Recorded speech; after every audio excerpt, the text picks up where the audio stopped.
What's the most evil thing someone did while you were asleep? When I woke up with random bruises all over my hips, I joked to my boyfriend that I'm just a girl. But a week later, when they covered my entire body, I started panicking. Nathan was examining them with this intense focus, running his fingers over them with a deep fascination. "These are perfectly symmetrical," he murmured, pulling out his phone to take photos. "That's weird, right?" I asked, but he was already writing in a notebook, adding timestamps. By week 3, I couldn't wear anything sleeveless and was exhausted. I literally fell asleep during a client presentation. I thought the symptoms would end there, until one day when my period just stopped. Mid-cycle, like someone flipped a switch. "That's not normal," I told Nathan, and his eyes lit up. "When exactly did it stop? What day?" The way he asked made my stomach twist. The bruises kept appearing in places I couldn't even reach. I tried recording myself sleeping, but the files were always corrupted. "Must be the Wi-Fi," Nathan said, though Netflix worked perfectly. I was about to make a doctor's appointment when Dana, his ex, messaged me on Instagram. "Check your hormone levels immediately. Please."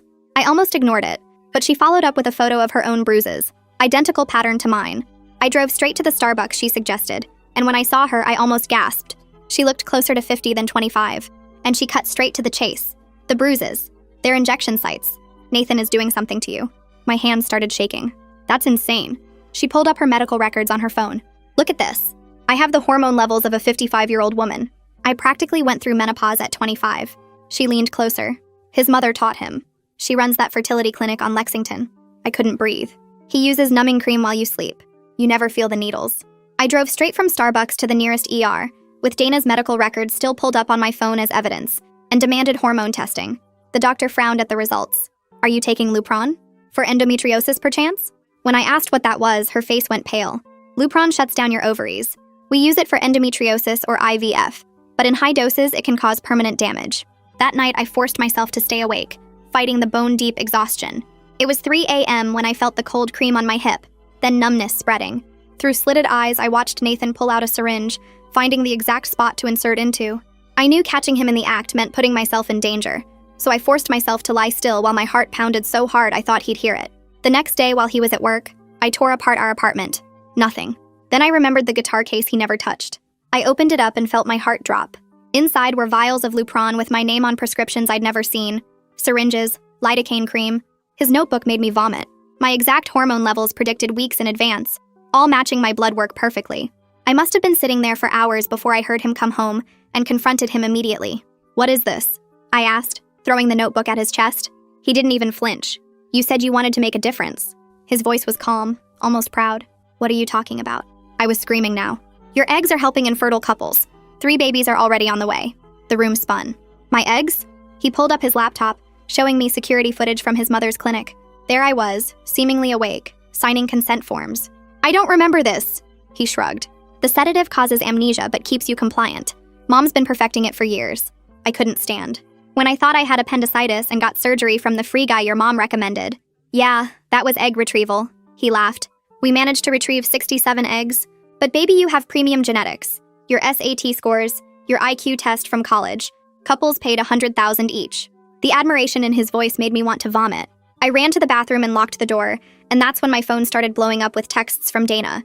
She had given me more names of his exes. 5 women, all infertile by 25, all with the same story. I called them all. Nathan's mother had been doing this for 15 years. I burst out and found him standing by the doorway smirking. I lunged, but my body was too weak. He caught my wrists. "The damage is irreversible, if you're wondering. Your ovaries are dead tissue now. But I did it for you. And I'd still marry you." "I'd still marry you too," I responded, staring at him with fake doe eyes. And that dumbass ate up every word of it. When he kissed me back, I had to stop myself from laughing, because I still had his key. I knew his schedule. He'd taught me exactly how to use syringes, and soon he'd wake up to the same nightmare he'd given 15 women, except his would never end. The alarm on my phone went off at 4:30 a.m., and I reached over to silence it before Nathan could wake up. My bag was already packed with the vials, his notebook and photos I'd taken of everything in the guitar case. Nathan rolled over in his sleep and draped his arm across my stomach, making my skin crawl. I stayed still for 20 minutes until his breathing got deep again, then slipped out from under him. My hands were shaking so bad I almost dropped my keys. I texted him from the car about an emergency client meeting, knowing he wouldn't wake up to read it for hours. The storage place on Route 9 was open 24/7 with keypad entry, and I'd rented a unit there last month under my old roommate Sarah's name when I first started feeling paranoid. I locked everything in a fireproof box, then spent an hour uploading photos to 3 different cloud accounts Nathan didn't know about. My Gmail, an old Yahoo account from college, and a new Proton mail I'd created at the library. Back at the apartment that afternoon, Nathan was at his gym class like every Saturday. I used the drill I'd bought at Home Depot to install a new deadbolt on my bedroom door. The smart home stuff he'd put in took longer to figure out. I disconnected the Alexa, the Nest cameras, even the smart thermostat. When he got home and asked about the lock, I told him I'd been having bad dreams and needed to feel safer. He actually smiled and said he understood. Dana called while he was in the shower to check if I was okay.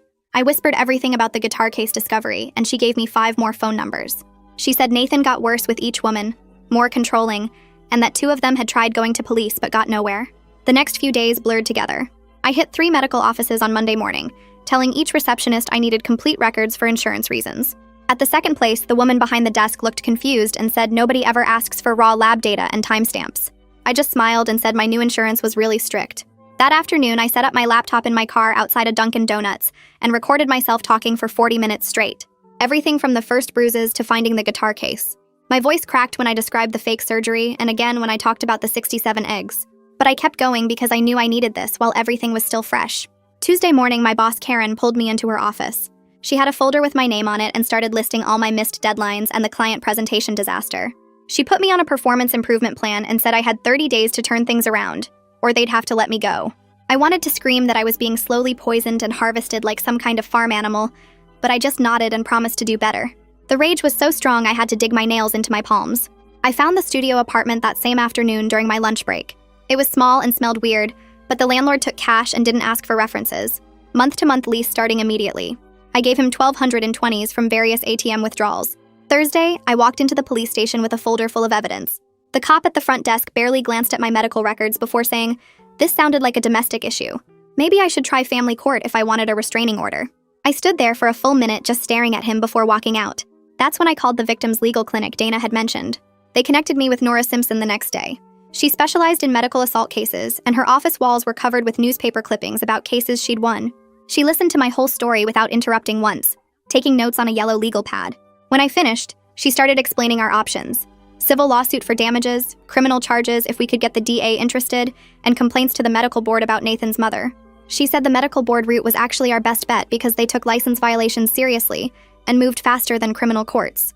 We could file complaints for both Nathan practicing medicine without a license and his mother's ethical violations. She'd take my case pro bono because she said this was exactly the kind of predatory behavior that made her become a lawyer in the first place. Back at my apartment that night, I was going through old bank statements when I noticed something that made my stomach drop. There were charges from Nathan's mom's clinic going back months, thousands of dollars total, all dated around when I thought I was getting my appendix out. The signatures on the credit card slips looked like mine, but I had zero memory of signing them. My hands shook as I took photos of every single statement. The next morning, while Nathan was in the shower, I started packing a bag with just the basics, shoving clothes into my old gym bag as quietly as possible. My phone rang and it was him calling from the bathroom asking where his razor was. I hit record on my phone and told him it was in the cabinet. He started rambling about how the couples who got my eggs were so grateful and how we were helping people who couldn't have kids naturally. He said it like we were donating old furniture to charity. I had to mute myself to run to the kitchen sink and dry heave. 2 days later, I sat in front of a judge with all my evidence spread out on her desk. She barely looked at the injection sites on my arms or the medical records showing the Lupron levels. She said without specific threats of violence or actual physical assault, this was a criminal matter, not grounds for a protective order. I walked out of that courthouse feeling completely alone. My friend Sarah came over at 2 a.m. that night while Nathan was passed out from drinking. We worked in total silence, taking only what I absolutely needed, like my laptop, important documents, some clothes. We left everything else to avoid him noticing anything was missing. Every creak of the floor made my heart race. The next day from my new apartment, I sent an email to Rex Guthrie, this journalist who'd exposed a huge medical fraud case last year. I attached select evidence and wrote out a careful summary of what Nathan and his mom had been doing. He replied within 3 hours saying he was interested but needed more proof, more victims willing to go on record before he could publish anything. I made an appointment with an endocrinologist that week and sat there while she explained my test results. She said my ovaries showed damage consistent with long-term exposure to GnRH agonists, basically chemical castration. She used words like permanent damage and medically induced menopause at 25. She started me on hormone replacement therapy and said I'd probably need it for the rest of my life. That same afternoon, Aurora Townsend called me after Dana gave her my number. We set up a video call with her and 3 other women Nathan had done this to. Everyone had the same story about the bruises, the exhaustion, the fake surgeries at his mom's clinic. We all agreed to work together, share evidence, coordinate our response. The next morning, I got a message on Signal from someone named Leah Rodriguez. She said she was a nurse at Nathan's mom's clinic and had information about their special protocols for certain patients. She was scared but couldn't stay quiet anymore after seeing what they'd done to us. She wanted to meet in person, but only in a public place with lots of people around. 3 days later, HR called me in for another meeting about my performance. They went through a list of missed deadlines and the presentation I'd fallen asleep during. They said if things didn't improve immediately, my job was at risk. I sat there nodding while they talked, knowing I couldn't explain that I was being slowly poisoned for months, knowing I might lose my income right when medical bills were piling up. That evening, I met with Nora again, and she laid out our whole strategy on a whiteboard in her office. She said we needed to focus on preserving evidence and building an airtight case through proper legal channels.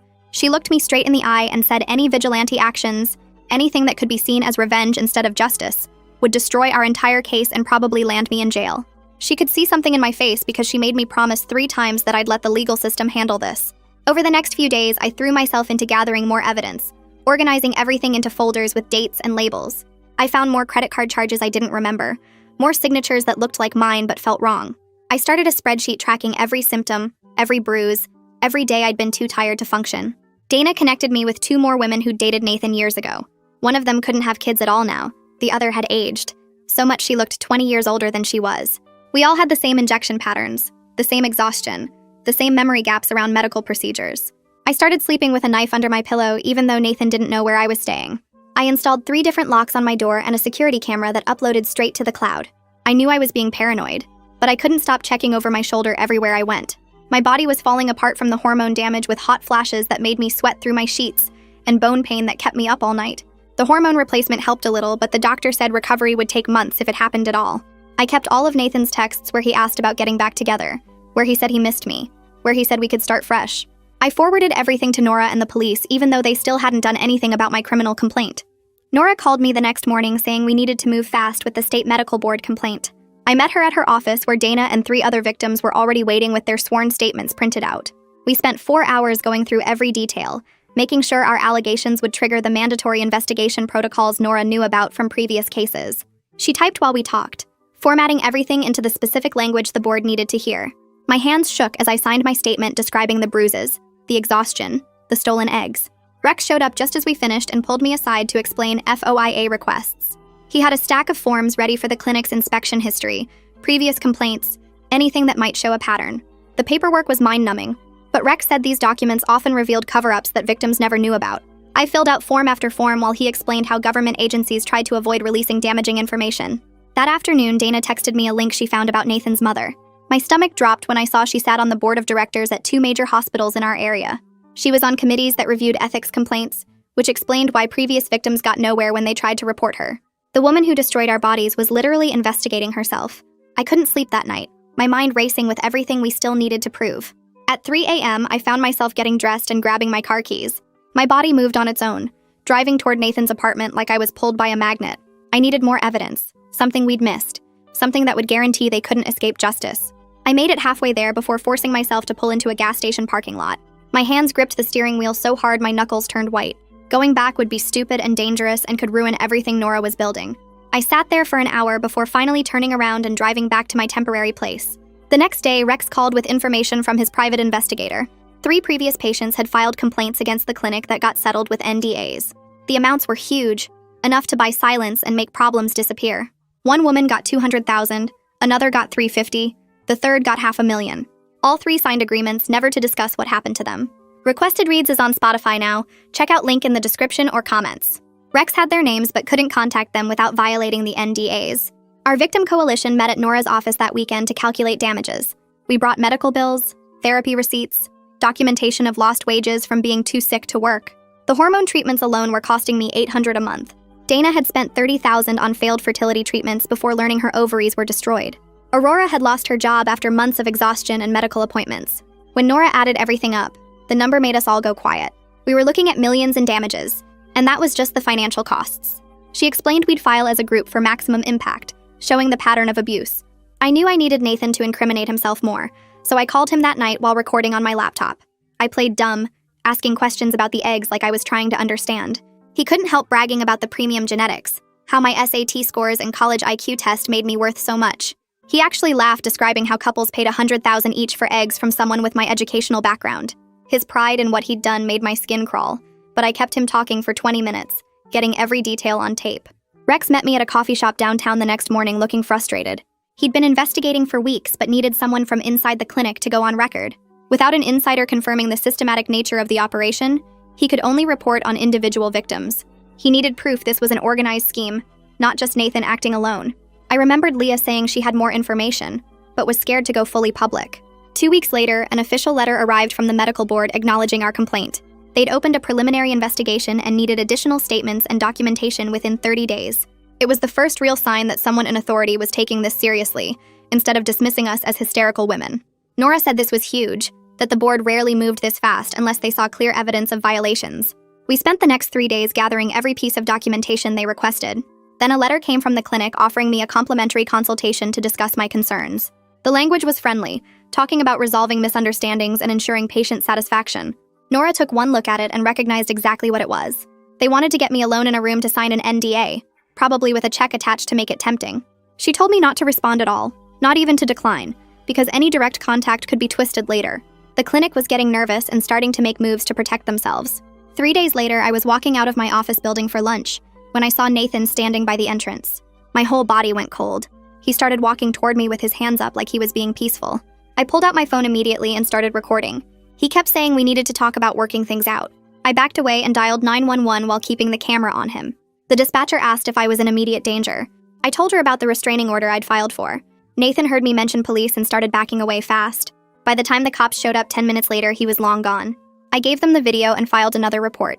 The next morning, I sat in front of the judge with all my documentation spread out. She looked at the stalking incident report from yesterday. She reviewed the pattern of him showing up places. After 20 minutes, she signed the temporary restraining order. It was only good for 2 weeks, but it was something. Nora called me that afternoon about the vials I'd saved from Nathan's guitar case. She'd found an independent lab that could test them properly. We needed to establish chain of custody for court. I met her at the lab with the vials in a sealed bag I hadn't opened. The technician photographed everything and had me sign forms. They said results would take a week. Nora explained they'd test for the drug composition and dust for fingerprints. She wanted ironclad evidence linking Nathan directly to the injections. A week later, the results came back exactly like we expected. The vials contained pharmaceutical-grade Lupron at concentrations used for chemical castration. They found multiple clear fingerprints on the vials and syringes. Nora had gotten Nathan's prints from his arrest records. Every single print matched perfectly. We finally had physical proof he'd been handling these drugs. The lab tech said the fingerprints were fresh and undegraded. This wasn't old evidence, but recent handling. Leah called me that same day saying she was ready to go on record. She'd been wrestling with her conscience for weeks. She agreed to provide a sworn affidavit about everything she'd seen at the clinic. We met at Nora's office where a notary was waiting. Leah's hands shook as she described the clinic's special protocols. She explained how they sedated certain patients without proper consent. She'd seen them backdate forms to cover their tracks. She named specific dates when she'd witnessed Nathan's mother directing these procedures. She described the separate filing system for special cases like mine. Rex had been waiting for exactly this kind of insider testimony. Leah's statement gave him the corroboration he needed for his story. 2 days later, Detective Weston Collier called about taking over our case. He'd been assigned by the department to investigate the criminal complaints. He came to Nora's office to review all our evidence. He was thorough and took detailed notes about everything, but then he dropped bad news on us. The DA wanted more evidence directly linking Nathan's mother to the conspiracy. Her lawyers were already claiming she had no knowledge of Nathan's actions. They were painting him as a rogue employee who acted alone. Without proof of her direct involvement, she might walk free. Our victim coalition met that weekend to sign the official paperwork. All 7 of us gathered in Nora's conference room. We signed as plaintiffs in the civil suit against Nathan and his mother. Nora explained our media strategy for maximum impact. We'd file the suit publicly to put pressure on authorities. The press coverage would make it harder for them to sweep this under the rug. Each woman shared what she'd been through with Nathan. The patterns were identical down to the smallest details. Rex called me the next morning with news that made me sick. He'd been following the money trail from the egg sales. He'd found one couple who unknowingly bought my eggs. They'd paid $110,000 for what they thought were donated eggs. The clinic had told them I was a willing donor. Rex kept their names anonymous to protect them. But seeing the actual bank records made it real. My genetic material had been sold like property. The thought of babies out there with my DNA made me dizzy. I had to sit down and breathe through the nausea. That afternoon, we served the clinic with a preservation letter. Nora's paralegal delivered it directly to their administrative office. The letter required them to keep all records and communications. They couldn't destroy any emails, files, or video footage now.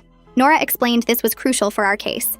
If they deleted anything after receiving the letter, it would be criminal obstruction. The clinic's lawyers would know this and advise compliance. We were building a paper trail they couldn't escape. 3 days later, a thick envelope arrived at my apartment. Nathan's mother's attorney had sent an aggressive cease and desist letter. They threatened to sue me for defamation if I didn't stop my false allegations immediately. The language was harsh and clearly meant to scare me. They claimed I was a disgruntled ex trying to extort money. They said my lies were damaging her professional reputation. The letter demanded I retract all statements within 48 hours. Nora had warned me this might happen. It was a common intimidation tactic to silence victims, but reading their threats just made me more determined. They were scared because they knew we had real evidence. The more they tried to bully me, the more I knew we were on the right track. The next morning, I woke up to my phone buzzing nonstop with Instagram notifications. Someone had created fake accounts using my old photos and was posting them with captions about how I was just a bitter ex trying to destroy a good man's life. They'd found my LinkedIn, my old Facebook photos from college, even pictures from my sister's wedding. The comments were brutal, calling me every name you can imagine, saying I deserved what happened, that I was probably lying about everything. I spent 3 hours trying to report the accounts, but new ones kept popping up faster than Instagram could take them down. My work email started getting flooded with messages from strangers telling me to drop the charges, some threatening to show up at my office, others sending graphic descriptions of what they wanted to do to me. I had to call IT to help me lock down everything, change all my passwords, make my social media private, and finally just deleted most of my accounts completely. My phone number got posted somewhere because I started getting calls at all hours, heavy breathing, men's voices saying they knew where I lived, so I drove straight to Verizon and got a new number that I only gave to 5 people. The stress was making my body fall apart worse than before. I'd wake up drenched in sweat, my sheets soaked through, then 5 minutes later I'd be freezing and shaking under 3 blankets. My joints hurt so bad I could barely get out of bed some mornings, and the headaches made it impossible to focus on anything. I missed 2 more days of work, and my boss pulled me aside to say HR was getting involved if my attendance didn't improve immediately. The endocrinologist ran more tests and explained that my body was basically going through menopause at 25, that the hormone replacement therapy would help, but it would take months to stabilize and I'd need to take these pills for the rest of my life. She prescribed estrogen patches and progesterone pills, warning me about mood swings, weight gain, and that natural pregnancy was extremely unlikely now. I sat in my car after that appointment and cried for an hour, not because I wanted kids right now, but because he'd stolen that choice from me forever. That night, I couldn't sleep and found myself on medical websites reading everything about Lupron, how it works, what doses they use, where to inject it for maximum absorption. I told myself I was just trying to understand what he'd done to me, but I kept bookmarking pages about injection techniques, saving diagrams of injection sites on the abdomen and thighs. My search history got darker as I learned about the different concentrations, how the 3-month depot shots work versus daily injections, what happens when men take it for prostate cancer.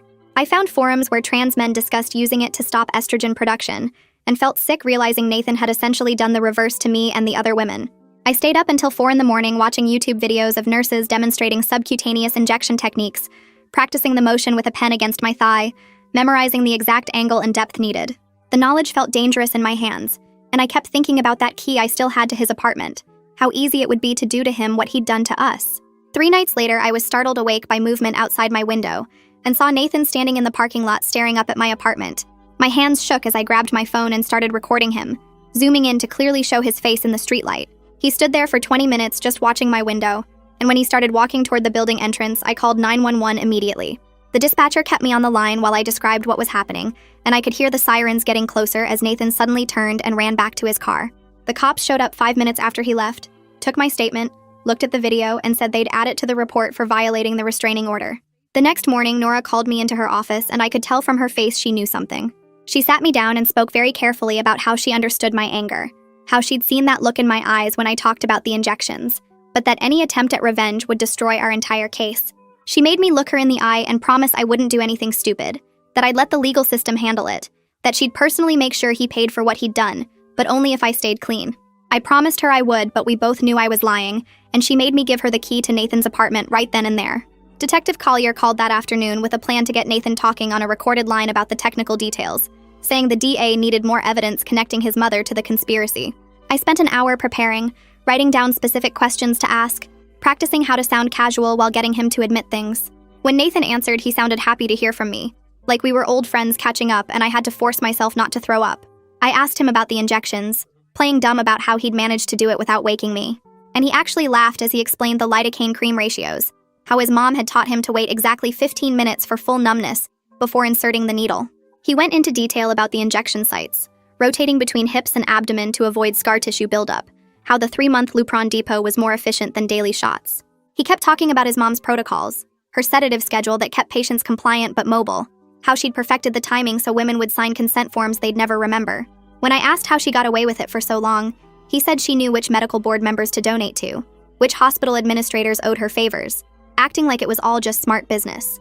The recording went on for 40 minutes with him bragging about their system, never once showing any guilt or awareness that he'd destroyed multiple lives. That evening, my phone rang from an unknown number, and when I answered, it was Nathan's mother, her voice sweet like honey, as she said she wanted to make things right. She offered to pay for all my medical treatment, said she could set me up with the best specialists, even suggested she could reverse some of the damage if I came to her clinic. When I stayed silent, she switched tactics, her voice turning cold as she said I had no idea who I was messing with, that she had connections everywhere, that she could make sure I never worked in this city again. She said people would believe a respected doctor over some hysterical girl, that she had ways of making problems disappear, that I should think very carefully about my next move. I recorded the entire call on my laptop, her threats getting more explicit as she realized I wasn't backing down, and immediately emailed the file to Nora with a backup to my personal cloud storage. 2 days later, Nora called with incredible news that the medical board had scheduled an emergency license suspension hearing for the following week. They'd issued subpoenas for all the clinic's records, patient files, financial documents, everything going back 15 years.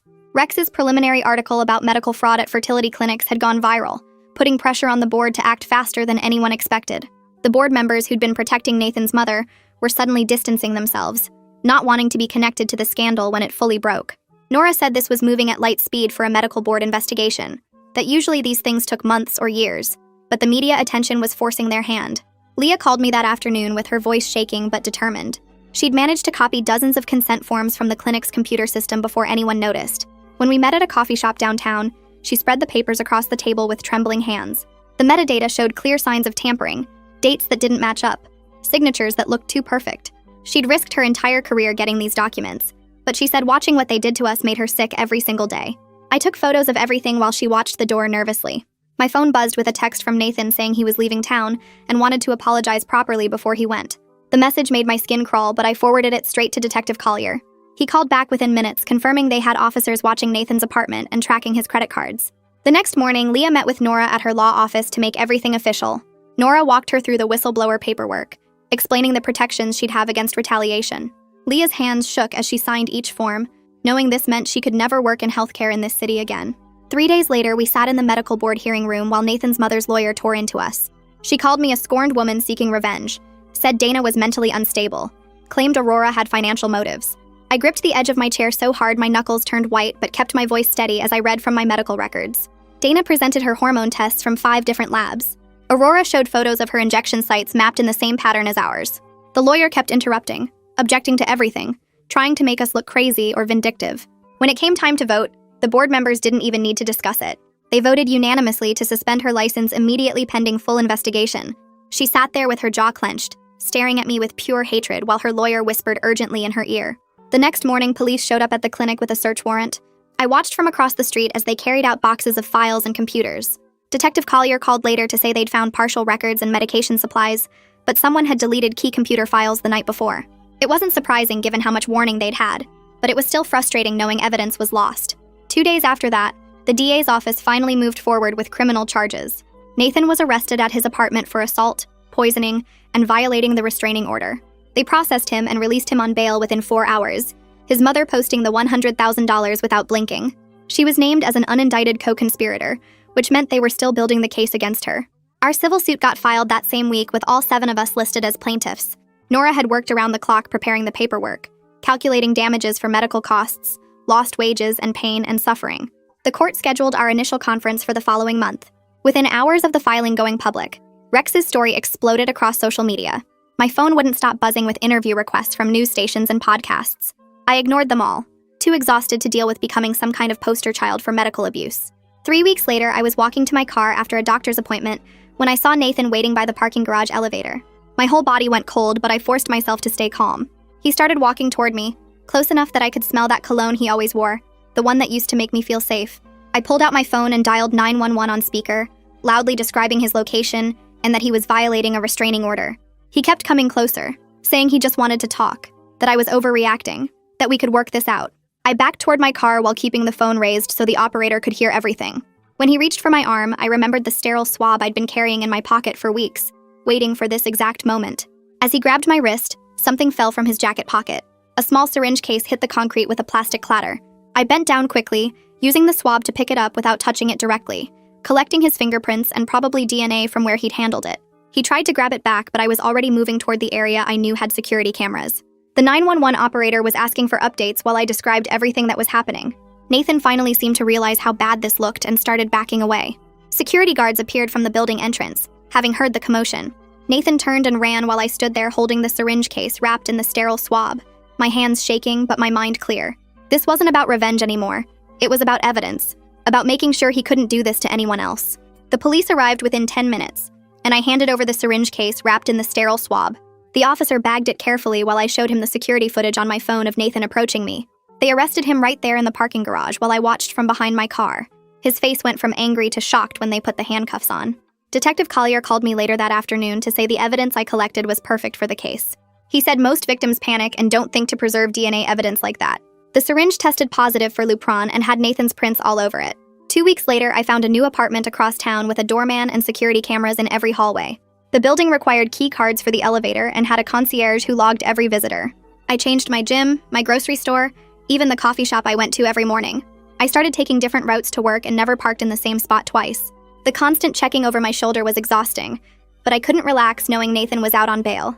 My endocrinologist appointment that week hit me harder than I expected. She pulled up charts showing my hormone levels and explained the damage was permanent. My ovaries would never produce eggs again, and natural pregnancy was basically impossible. She talked about donor eggs and adoption, but all I could think about was the 67 eggs Nathan stole from me. The hot flashes would continue for years, and I'd need hormone replacement therapy for the rest of my life. She was honest about the increased risk of osteoporosis and heart disease from early menopause. I appreciated that she didn't sugarcoat anything, even though I cried in her office. 3 days later, the DA's office called with good news for once. They were upgrading Nathan's charges to include administering controlled substances without consent, which carried serious prison time. His mother was being formally charged as a co-conspirator based on the evidence we'd gathered. The prosecutor said Nathan's recorded admissions about his mother teaching him were key to making the charges stick. Rex's article went live that Friday morning, and my phone immediately started buzzing nonstop. He'd interviewed all 7 of us and included medical documentation showing the pattern of abuse. The headline alone made me sick, but seeing our stories laid out with evidence was powerful. Within hours, the article had thousands of shares, and the clinic's phone lines were reportedly jammed. A tip line the newspaper set up received over 40 calls in the first day from women with similar experiences. Some were from Nathan's mother's clinic, but others were from different fertility centers around the state. The medical board announced they were expanding their investigation to multiple facilities. Dana organized our first official support group meeting at a community center the following week. We created intake forms for new members and protocols for documenting their experiences safely. Aurora brought a therapist friend who specialized in medical trauma to help us structure the meetings. We set up a buddy system so no one had to go to appointments or court dates alone. Helping other women navigate what we'd been through gave me something to focus on besides my own anger. The group grew from 7 to 25 members within a month. Nora called an emergency meeting when the clinic's insurance company reached out with a settlement offer. They were offering $2 million to be split among all plaintiffs with no admission of wrongdoing from the clinic. The money would help with medical bills and ongoing treatment, but accepting meant we couldn't pursue further legal action. We spent 3 hours debating whether to take it or push for a trial that could take years. Some women needed the money immediately for medical care, while others wanted the clinic to admit what they did. We voted and decided to accept the settlement, knowing a trial might not go our way. The insurance company required us to sign within 48 hours, so we all met at Nora's office to review the paperwork. Each of us would receive about $280,000 after legal fees. It wouldn't fix our bodies, but it would cover treatment and give us some security. I spent the next weekend writing my victim impact statement for Nathan's criminal trial. I went through 12 drafts trying to capture what he'd taken from me. Not just my eggs or my fertility, but my trust in medical professionals and my sense of safety. I described the physical pain of forced menopause at 25 and the emotional trauma of learning babies existed from my stolen eggs. I wrote about the women in our support group who would never have biological children because of what Nathan and his mother did. I kept one copy of the statement in my desk drawer as a reminder that I survived this. My life wasn't what I'd planned, but I was building something new with women who understood exactly what I'd lost. That's all I've got for now. Congrats on making it to the end. I wasn't sure you would. Go ahead and subscribe if you want more questionable content.